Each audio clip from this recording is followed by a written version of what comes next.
to recover old WhatsApp account without SIM. So let's get started. First thing first, go to the any web browser and search for the WhatsApp support. Now inside the WhatsApp support, you will get to see the options like WhatsApp Messenger support option available there. Tap on it. Tap on the contact us in blue highlights.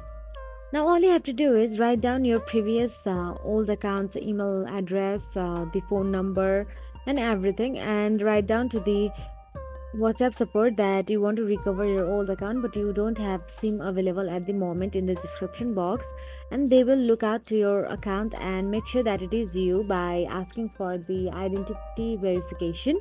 After that, you will easily recover your WhatsApp old account.